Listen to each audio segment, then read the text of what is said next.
Assalamu alaikum students. I hope you all will be fine and I hope that you have understand yesterday's lecture. So let's start with Bismillahir Rahmanir Rahim. Uh, Today is our fifth lecture and today is Friday 17th April 2020. सबसे पहले first of all I will explain yesterday's question that I have asked from you guys. So what is the role of ribosomes, endoplasmic reticulum and Golgi bodies in protein synthesis? ठीक है, कल ये मैंने question पूछा था, बहुत से students ने आंसर दिया, बहुत अच्छे आंसर्स दिए। कुछ इसमें चीज़ें हैं जो मैं आप लोगों को आज एक्सप्लेन कर दूं, या जिसने आंसर नहीं दिए, जिनको नहीं पता, वो भी सुन लेंगे लेक्चर से। तो हमारे पास प्रोटीन सिंथेसिस, आपको पता है हमारे पास ये तीन ऑर्गेनेल्स हैं, राइबोसोम, एंडोप्लाज्मिक रेटिकुलम और गोल्जी बॉडीज। ये तीनों मिलके हमारे पास प्रोटीन सिंथेसिस करते हैं। अब पहले पहले क्या होता है कि हमारे पास मैसेंजर आरएनए बनता है न्यूक्लियस में, वो मैसेंजर आरएनए मूव करके आता है साइटोप्लाज्म में and then it will attach itself to the ribosome. Ribosome में क्या होता है कि राइबोसोम एक फंक्शन ये है राइबोसोम का कि वो जो मैसेंजर आरएनए का जो मैसेज है, वो जो कोड है, उस मैसेज को ट्रांसलेट करता है और उन कोडॉन्स के अगेंस्ट वो अमाइनो एसिड ऐड करता जाता है। एक तो ये फंक्शन है इसका, दूसरा पेप्टाइड बॉन्ड बनाता है। ठीक है, हर दो अमाइनो एसिड्स के दरमियान पेप्टाइड बॉन्ड बनाता है और ये एक long chain of amino acid बना लेता है according to the message encoded in the messenger RNA. अब जो हमारे पास राइबोसोम का फंक्शन क्या क्या है, एक ये फंक्शन है कि ये मैसेज को ट्रांसलेट करता है, दूसरा पेप्टाइड बॉन्ड बनाता है, तीसरा जो प्रोटीन सिंथेसिस में इसका रोल है कि it form primary structure of protein. अगर आपने पढ़े हों बायोकेमिस्ट्री 1, शायद आप लोगों ने पढ़ी होगी फिफ्थ सेमेस्टर में, और एमएससी वाले ने फर्स्ट सेमेस्टर में, जो प्रीवियस सेमेस्टर था आपका। तो हमारे पास प्रोटीन्स के अगर हम स्ट्रक्चरल ऑर्गेनाइजेशन देखें तो हमारे पास प्राइमरी स्ट्रक्चर होता है कि जिसमें simple long chain of amino acid, then this primary structure is change into secondary structure जिसमें हमारे पास अल्फा हेलिकल या बीटा शीट्स की फॉर्म में क्या किया जाता है, इस चेन को अरेंज किया जाता है। फिर हमारे पास टर्शरी स्ट्रक्चर आता है कि जिसमें हमारे पास different chains of amino acids को लूप्स और जो बेंड्स है हमारे पास उसके साथ अरेंज करके एक 3D स्ट्रक्चर दिया जाता है और उसमें डाइसल्फाइड लिंकेजेस होती हैं, हाइड्रोजन बॉन्डिंग होती है। ठीक है, और फिर बाज़ प्रोटीन्स में, सब में नहीं होता लेकिन बाज़ प्रोटीन्स में हमारे पास लाइक जो हेमोग्लोबिन है उसमें क्वाटर्नरी स्ट्रक्चर भी प्रेजेंट होता है कि जिसमें और भी आगे further different chains of amino acid जो है आपस में उनके 3D स्ट्रक्चर आपस में मिलते हैं। तो हमारे पास जो राइबोसोम का फंक्शन है वो सिर्फ प्राइमरी स्ट्रक्चर बनाता है हमारे पास प्रोटीन का। जो फर्दर प्रोटीन की मॉडिफिकेशन है या फॉर्मेशन है, लाइक द सेकेंडरी स्ट्रक्चर, उसकी फोल्डिंग है, टर्शरी स्ट्रक्चर, बहुत से लोगों ने फोल्डिंग की बात की, यही फोल्डिंग होती है। सेकेंडरी स्ट्रक्चर और टर्शरी स्ट्रक्चर, यहाँ तक कि क्वाटर्नरी स्ट्रक्चर, ये हमारे पास बनाते हैं एंडोप्लाज्मिक रेटिकुलम। ठीक है, तो हमारे पास जैसे ही प्राइमरी स्ट्रक्चर बनता है वो long chain of amino acids जो है, जो चेन ऑफ अमाइनो एसिड है, जो प्राइमरी स्ट्रक्चर ऑफ प्रोटीन है, ये इंटर हो जाती है एंडोप्लाज्मिक रेटिकुलम में। एंडोप्लाज्मिक रेटिकुलम में इस प्रोटीन का सेकेंडरी और टर्शरी और क्वाटर्नरी स्ट्रक्चर बनता है। इसके साथ साथ इसमें मॉडिफिकेशन भी होती है। इस मॉडिफिकेशन को हम कहते हैं पोस्ट ट्रांसलेशनल मॉडिफिकेशन। आप लोगों ने पिछले ही सेमेस्टर में प्रोटीन्स के साथ से पहले एक अमाइनो एसिड पढ़े होंगे। अगर आपको याद हो, हमारे पढ़ा हो या फिर नहीं भी पढ़ा हो, तो मैं आपको बताऊं, हमारे पास 500 से ज्यादा अमाइनो एसिड्स डिस्कवर है। अमाइनो एसिड हम किसे कहते हैं कि अगर सेम ही कार्बन मॉलिक्यूल के साथ अमाइनो ग्रुप भी अटैच हो और कार्बोक्सिल ग्रुप भी अटैच हो, तो ऐसे तमाम कंपाउंड्स को हम अमाइनो एसिड कहते हैं। ठीक है, तो अब हमारे पास 500 से ज्यादा अमाइनो एसिड है। अगर हम उनको क्लासिफाई करें तो हमारे पास स्टैंडर्ड अमाइनो एसिड है and non standard amino acid. Standard amino acid हमारे पास वो हैं that which take part in the process of translation, और स्टैंडर्ड अमाइनो एसिड हमारे पास सिर्फ 20 अमाइनो एसिड्स हैं जो प्राइमरी स्ट्रक्चर बनाने में काम आते हैं प्रोटीन के।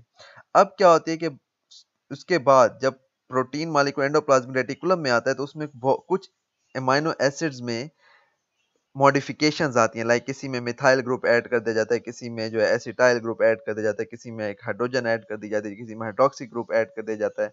तो ये मॉडिफिकेशंस कहलाती हैं पोस्ट ट्रांसलेशनल मॉडिफिकेशन, और इससे वो स्टैंडर्ड अमाइनो एसिड जो है उसके भी स्ट्रक्चर में चेंज आती है और हमारे पास अमाइनो एसिड की टाइप चेंज हो जाती है। तो ये भी एंडोप्लाज्मिक रेटिकुलम का काम है। तो एंडोप्लाज्मिक रेटिकुलम का क्या काम है, एक तो अरेंज करती है सेकेंडरी, टर्शियरी और क्वाटर्नरी स्ट्रक्चर, और उसका दूसरा काम है कि वो पोस्ट ट्रांसलेशनल मॉडिफिकेशन भी करती है। अब क्या होता है, अब इसके बाद दो टाइप ऑफ प्रोटीन है। एक वो प्रोटीन जो सेल के अंदर काम करने होते हैं, तो अगर ऐसा कोई प्रोटीन बना है या एंजाइम बना है जिसने उसी सेल के अंदर फंक्शन परफॉर्म करना है, तो वो फिर गोल्जी बॉडीज की तरफ नहीं जाता, बल्कि वो डायरेक्ट साइटोप्लाज्म में या साइटोसोल में रिलीज कर दिया जाता है। लेकिन अगर सेल ने कहीं सेल से बाहर सिक्रीट आउट होना है, बाहर उसकी सिक्रीशन होनी है, तो वो वेजिकल की फॉर्म में एंडोप्लाज्मिक रेटिकुलम से मूव करता है गोल्जी बॉडीज में। और गोल्जी बॉडीज में क्या होता है कि एक तो उसकी पैकेजिंग होती है, दूसरा उसके में एड्रेस ऐड किया जाता है। लाइक एड्रेस क्या कि भाई फॉर एग्जांपल इसने जो रिलीज होना है, इसने लिवर में जाना है या किडनी में जाना है या किस सेल तक जाना है, तो वो एड्रेस भी ऐड किया जाता है। लाइक जिसको हम कहते हैं टैगिंग। तो गोल्जी बॉडीज दो काम करती है, packaging and tagging of that protein molecule. I hope आप लोगों को समझ आ गई होगी। फिर कल के लेक्चर के नीचे कमेंट हुआ था कि हमारे पास जो एंजाइम है वो इनएक्टिवेटेड फॉर्म में होते हैं, और उनको इनएक्टिवेटेड फॉर्म में होते हैं, उनको एक्टिवेट करने के लिए दूसरे एंजाइम या किसी और चीज़ की ज़रूरत होती है। तो पहली चीज़ ये कि हमारे पास तमाम एंजाइम्स इनएक्टिवेटेड फॉर्म में नहीं होते। ठीक है, लाइक हमारे पास कुछ एंजाइम ऐसे हैं जो हर वक्त जिनकी ज़रूरत होती है। लाइक जो हमारे पास रेस्पिरेशन के एंजाइम है, तो वो हमेशा एक्टिवेटेड फॉर्म में ही बनते हैं और उसी फॉर्म में लगे रहते हैं। और कुछ एंजाइम ऐसे हैं कि जिनका फंक्शन टाइम टू टाइम आता है, कि सारा दिन उनका कोई काम नहीं होता, लेकिन जब उस कोई टाइम आएगा, उसका फंक्शन परफॉर्म करने का वक्त आएगा, तभी वो अपना फंक्शन परफॉर्म करते हैं। अब इसमें मोस्टली क्या होता है कि या तो कुछ एंजाइम है कि वो जब उसका फंक्शन आता है, उसी टाइम उस एंजाइम की सिंथेसिस होती है और उसको रिलीज कर दिया जाता है। और कुछ एंजाइम ऐसे हैं कि जिनको सिंथेसाइज करके रख दिया जाता है, और उसके बाद जो है क्या किया जाता है कि उनको इनएक्टिवेटेड फॉर्म में सिंथेसाइज किया जाता है। इनएक्टिवेटेड फॉर्म में क्यों सिंथेसाइज किया जाता है? लाइक फॉर एग्जांपल, अगर हमारे पास पेप्सिन एंजाइम है, ठीक है, जितने भी प्रोटीएजेज हैं या जितने भी हमारे पास डाइजेस्टिव एंजाइम्स हैं लाइक एमाइलेजेस, लाइपेजेस, अगर ये डायरेक्ट जो है एक्टिवेटेड फॉर्म में बन जाएं, तो क्या होगा कि अगर पेप्सिन बन गया और एक्टिवेटेड फॉर्म में बना, तो हमारे पास सबसे पहले क्या करेगा, एंडोप्लाज्मिक रेटिकुलम के प्रोटीन्स को क्या कर लेगा, डाइजेस्ट कर लेगा। इसी तरह सेल्स के बाकी प्रोटीन्स को डाइजेस्ट करता जाएगा, और हमारा सेल क्या हो जाएगा, वहीं पे उसकी डेथ काज हो जाएगी। तो ऐसे प्रोटीन्स के जो डाइजेशन के साथ हैं, तो उनको मोस्टली इनएक्टिवेटेड फॉर्म में बनाया जाता है, ताकि वो जिस सेल में बन रहे हैं उस सेल को नुकसान या उसको डाइजेस्ट ना कर दें। तो इसलिए वो जब अपनी लोकेलिटी या किसी विसिनिटी में चले जाते हैं, या स्टमक के ल्यूमेन या इंटेस्टाइन के ल्यूमेन में सिक्रीट हो जाते हैं, तो वहां पे फिर उनको एक्टिवेट किया जाता है, क्योंकि बिकॉज स्टमक और जो हमारे पास इंटेस्टाइन है उसकी ऊपर म्यूकस मेम्ब्रेन है, तो म्यूकस को वो पेप्सिन डाइजेस्ट नहीं करता या एमाइलेज उसको डाइजेस्ट नहीं करता, तो इसलिए वो इनएक्टिवेटेड फॉर्म में बनते हैं। जो हार्मोन है हमारे पास, हार्मोन मोस्टली जो एक्टिवेटेड फॉर्म में ही बनते हैं, और हार्मोन कोई भी ऐसा नहीं है कि जिसका हर वक्त फंक्शन हो। इसीलिए तो हमारे पास हार्मोन के कंट्रोल है ना, हमने कहा कोऑर्डिनेशन। लाइक अगर सारा दिन थायराइड ग्लैंड थायरोक्सिन सिक्रीट कर रहा है, तो फिर टीएसएच का क्या फायदा है? जो हमने पढ़ा, मैंने आपको पढ़ाया था कि थायराइड स्टिमुलेटिंग हार्मोन जो पिट्यूटरी ग्लैंड की तरफ से आ रहा है। लाइक अगर मैं आपको दिखाऊं वापिस से, वो कि यहाँ पे अगर ये थायरोक्सिन जो हार्मोन है ये परमानेंटली सिक्रीट हो रहा है, तो हमारे पास टीएसएच सिक्रीट करने की कोई ज़रूरत नहीं है। तो हमारे पास जब भी थायरोक्सिन की ज़रूरत पड़ती है, देन ब्रेन प्रोसेसिंग करता है, उसको ब्रेन सेंस करता है कि हमारे पास थायरोक्सिन की ज़रूरत है, वो ऑर्डर देता है पिट्यूटरी ग्लैंड को। पिट्यूटरी ग्लैंड सिक्रीट करती है टीएसएच या थायराइड स्टिमुलेटिंग हार्मोन, और ये हार्मोन है, ये जाके स्टिमुलेट करता है थायराइड ग्लैंड को कि आप थायरोक्सिन सिक्रीट करें।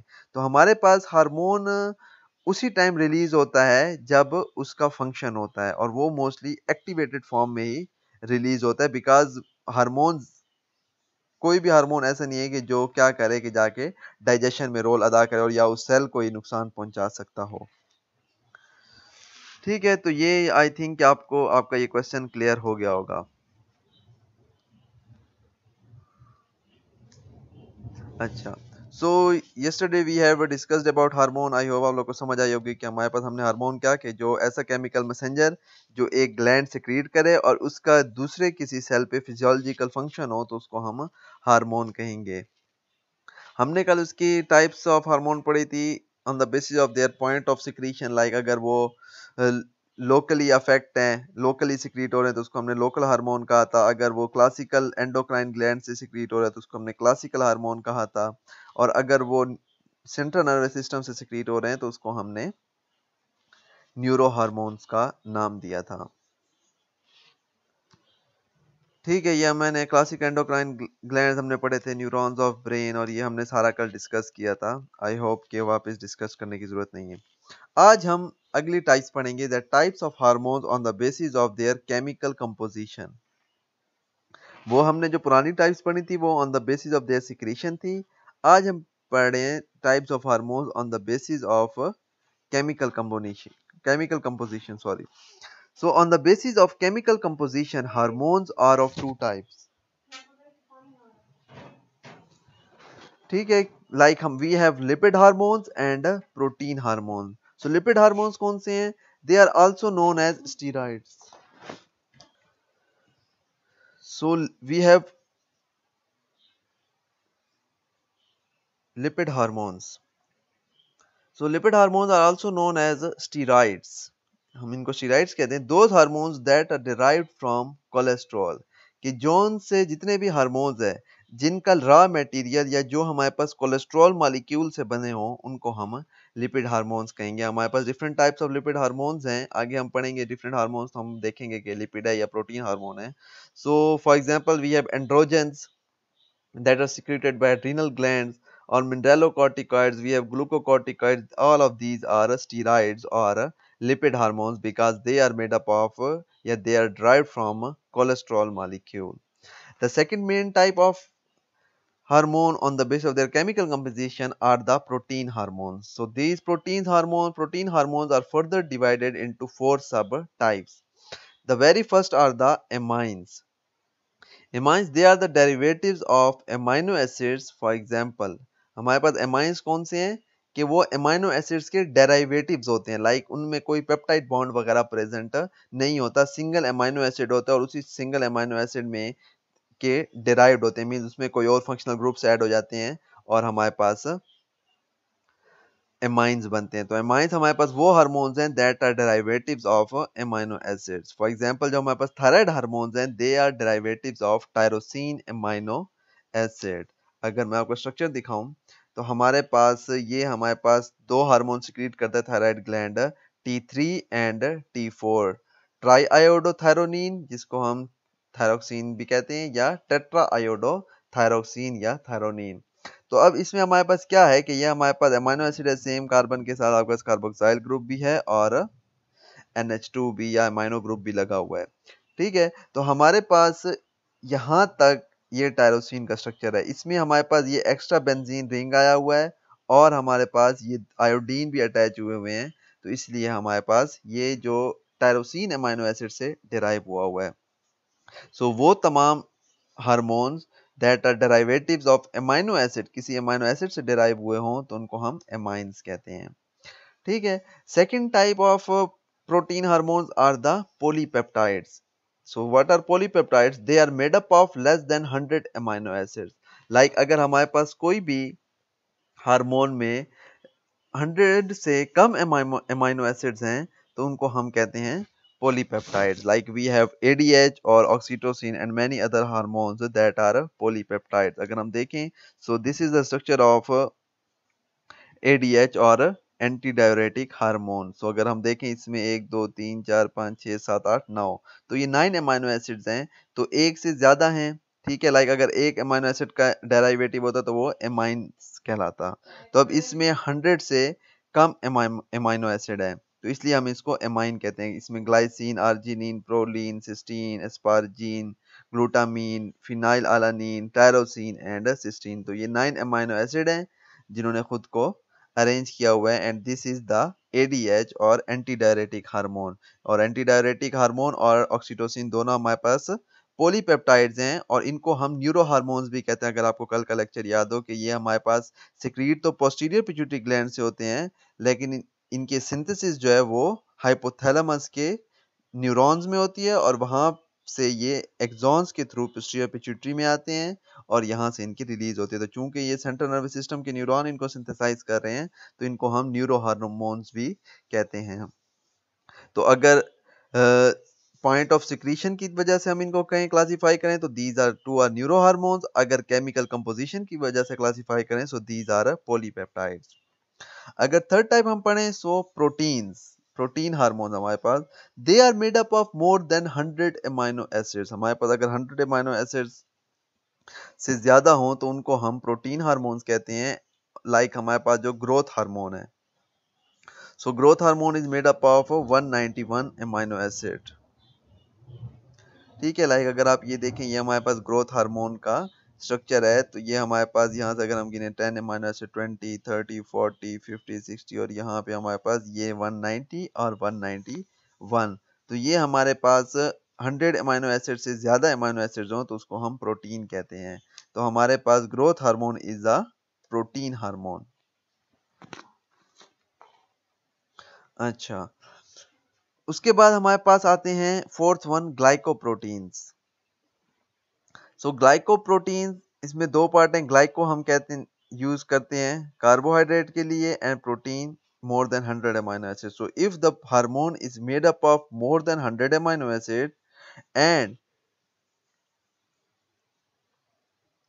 it is bound to one or more molecules of carbohydrates, then we named it or we called it glycoprotein. Like for example, we have thyroid stimulating hormone. जो TSH हम पढ़ रहे थे, thyroid stimulating hormone, वो हमारे पास glycoprotein है। तो अगर हम ग्लाइकोप्रोटीन देखें, यहाँ पे ये देखें, ये आपको हमारे पास अल्फा हेलिकल स्ट्रक्चर्स हैं बहुत से। ठीक है, ये हमारे पास बैंड्स और लूप्स के जरिए डिफरेंट अल्फा हेलिकल स्ट्रक्चर्स आपस में अटैच हैं, जो इसको हम टर्शियरी स्ट्रक्चर ऑफ प्रोटीन कहते हैं। और उसके साथ यहाँ पे हमारे पास कार्बोहाइड्रेट मॉलिक्यूल्स के, डिफरेंट कार्बोहाइड्रेट के मॉलिक्यूल्स अटैच हैं। So this is known as glycoproteins. So on the basis of chemical composition, we have two main types of hormones. The first is the lipid hormones that are also known as steroids, and those hormones that are derived from cholesterol are known as lipid hormones. And second is the protein hormones. So protein hormones are further divided into four subtypes. Amines, that hormones which are derivatives of certain amino acid are known as amines. For example, the thyroid hormones are the derivatives of tyrosine amino acid. Second is the polypeptide. If the protein hormone consists of less than 100 amino acid, then we called it polypeptide. And if it contain more than 100 amino acids, then we called it protein hormones. The fourth is the glycoproteins. So glycoproteins, if the hormone is made up of more than 100 amino acid and it is bound to one or more molecules of carbohydrates, like we have thyroid stimulating hormones, so we named it glycoproteins, yeah, we called it glycoproteins. Now we move to next topic. Like we have discussed that a gland is something which secrete any secretion, and this secretion then goes towards the target cell. And we have also discussed that target cell has the receptors to receive that chemical that is coming from the gland. तो अगर सिर्फ वही cell target cell कहलाते हैं जिनके पास receptor हो। तो थोड़ा रिसेप्टर हम स्टडी करें। So what is receptor? Receptor are that structure और दैट प्रोटीन मॉलिक्यूल और that molecule that receives, mostly हमारे पास रिसेप्टर्स प्रोटीनिशियस स्ट्रक्चर होते हैं या ग्लाइकोप्रोटीन्स होते हैं। तो हमारे पास रिसेप्टर क्या है? वो प्रोटीन या वो स्ट्रक्चर या वो मॉलिक्यूल विच रिसीव्स हार्मोन, जो हार्मोन को क्या कर रहा है? रिसीव कर रहा है, उसको हम रिसेप्टर कहते हैं। So on the basis of their location there are three main types of receptors. So location की बेस पे हमारे पास तीन किस्म के रिसेप्टर्स हैं। The very first is the cell surface receptors. So these receptors are present in cell membrane and are also known as, also called the receptors for protein hormone.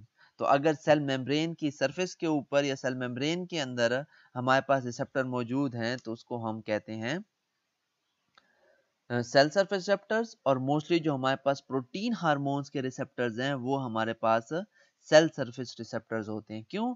Because हमारे पास जो प्रोटीन्स हैं they are insoluble in lipid, और हमारे पास जो plasma membrane है वो हमारे पास मोस्टली लिपिड से बनी हुई है। So the protein hormones can cross the plasma membrane, तो वो प्लाज्मा मेम्ब्रेन क्रॉस नहीं कर सकते। इसी वजह से हमारे पास जो प्रोटीन हार्मोन्स के रिसेप्टर होते हैं वो सेल मेम्ब्रेन की सरफेस पे प्रेजेंट होते हैं। लाइक अगर हम इस डायग्राम में देखें, so this is receptor and this is a protein hormone coming from gland. सो क्या होता है कि हमारे पास हार्मोन अटैच होता है to the hormone binding site of a receptor. ये जो जगह है this is known as hormone binding site. So hormone attaches to the hormone binding site of receptor, और हमारे पास फिर क्या हो जाता है, ये रिसेप्टर एक्टिवेट हो जाता है और फिर वो जो पार्टिकुलर फंक्शन या पार्टिकुलर मैसेज ये हार्मोन लेके आता है वो फंक्शन सेल के अंदर परफॉर्म होता है। लाइक हमारे पास ये जैसे आके अटैच हुआ, उसके बाद जी प्रोटीन एक्टिवेट होता है और जी प्रोटीन एक्टिवेट होके इस एंजाइम को एक्टिवेट कर रहा है, ये जो ई प्रोटीन, और ये ई प्रोटीन आगे फिर सिग्नल भेज रहा है। और यहाँ पे अगर हमें देखें तो दिस इज प्लाज्मा मेम्ब्रेन, जो लिपिड मॉलिक्यूल्स हैं ये फॉस्फोलिपिड्स हैं और ये उनकी चेन्स हैं फैटी एसिड्स की, ठीक है, लिपिड बाइलेयर है। और ये हमारे पास these are two intrinsic proteins, ये हमारे पास ट्रांस मेम्ब्रेन प्रोटीन है, और हमारे पास बाहर अगर होते प्रोटीन तो उसको हम एक्सट्रिंसिक प्रोटीन कहते हैं। तो ये एक्स्ट्रा सेलुलर फ्लूइड है, यानी कि सेल मेम्ब्रेन की बाहर वाली साइड है, ये सेल मेम्ब्रेन के अंदर साइड है, और ये साइटोप्लाज्म है। तो हमारे पास हार्मोन आता है इस सरफेस पे जो सेल मेम्ब्रेन में रिसेप्टर प्रेजेंट है उसके साथ अटैच होता है और अपना फंक्शन परफॉर्म कर देता है। ठीक है, फिलहाल हम रिसेप्टर पढ़ रहे हैं, हम इनका फंक्शन किस तरह परफॉर्म करते हैं और mechanism of action of hormone वो हम आगे फर्दर स्टडी करेंगे। ठीक है, तो हमारे पास जो फर्स्ट रिसेप्टर है वो रिसेप्टर्स हैं which are present on the cell membrane. Cell membrane की सरफेस पे प्रेजेंट होते हैं, उनको हम सेल सरफेस रिसेप्टर्स कहते हैं। और हमारे पास जो मोस्टली जितने भी प्रोटीन हार्मोन्स हैं उनके रिसेप्टर्स हमारे पास सेल मेम्ब्रेन की सरफेस पे प्रेजेंट होते हैं। क्यों प्रेजेंट होते हैं? Because protein hormones can not cross the lipid bilayer, और वो सेल के अंदर नहीं जा सकते। सो हार्मोन जो मैसेज लेके आता है अब वो मैसेज सेल के अंदर तो पहुंचा नहीं सकता, तो सेल सरफेस मेम्ब्रेन पे जो उसके रिसेप्टर हैं वो मैसेज उस रिसेप्टर को दे देता है, और फिर आगे जो है फर्दर फंक्शन वो रिसेप्टर परफॉर्म करता है, जो भी फंक्शन होता है या जो भी मैसेज होता है वो आगे पहुंचाता है। कौन सा मैकेनिज्म है, I will discuss in next class. The second type of the receptors are cytoplasmic receptors. So cytoplasmic receptors हमारे पास those receptors that are present in cytoplasm.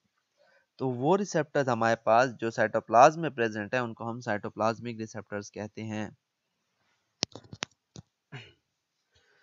अच्छा, तो हमारे पास ऐसे रिसेप्टर्स जो साइटोप्लाज्म में प्रेजेंट है उनको हम साइटोप्लाज्मिक रिसेप्टर कहते हैं, और हमारे पास जो लिपिड और स्टीराइड हार्मोन्स के रिसेप्टर हैं वो हमारे पास साइटोप्लाज्म में प्रेजेंट होते हैं। और वही कॉन्सेप्ट है कि बिकॉज लिपिड और स्टीराइड हार्मोन्स वो लिपिड में सॉल्युबल होते हैं, so they can easily cross the plasma membrane, और जो लिपिड की बाइलेयर है उसको इजीली क्रॉस करके वो हमारे पास सेल के अंदर इंटर हो जाते हैं। Like this is cell membrane, और हमारे पास ये एक्स्ट्रा सेलुलर स्पेस है और ये इनसाइड ऑफ द सेल है। तो हमारे पास स्टीराइड हार्मोन जो आता है वो इजीली सेल मेम्ब्रेन को क्रॉस करके, because steroid hormones are soluble in lipid bilayer, तो इजीली क्रॉस करके साइटोप्लाज्म में आ सकते हैं। तो इसलिए उनके जो रिसेप्टर्स हैं वो हमारे पास instead of present on the cell surface वो साइटोप्लाज्म के अंदर प्रेजेंट होते हैं।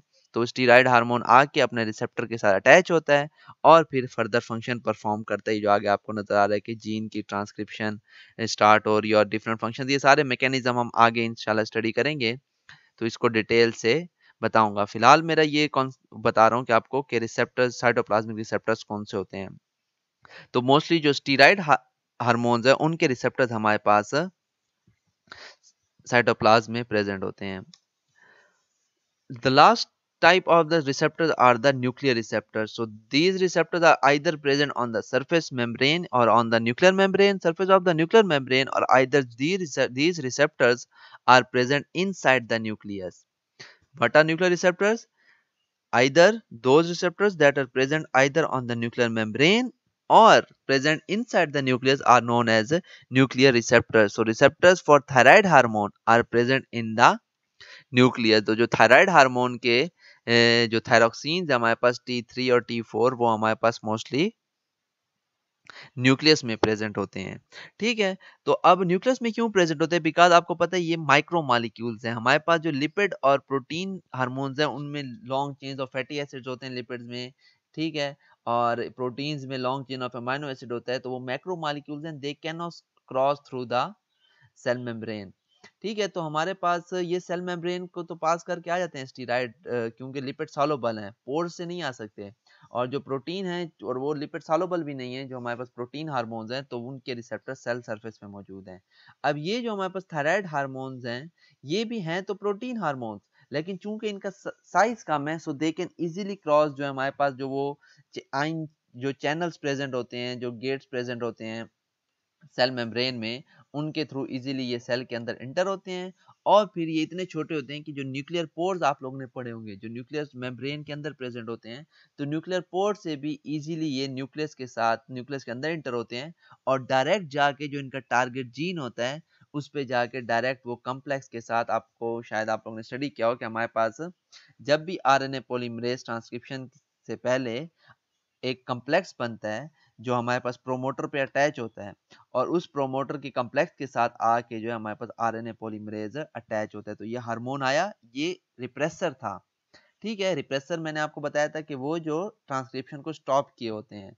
तो जैसे ही आके अटैच होता है, दिस रिसेप्टर को रिप्रेसर इज कन्वर्टेड इनटू को एक्टिवेटर, और जैसे हार्मोन अटैच हुआ ये एक्टिवेटर हो गया, और इस एक्टिवेटर के साथ, इस पूरे कम्प्लेक्स के साथ हमारे पास आरएनए पॉलीमरेज आके अटैच होता है।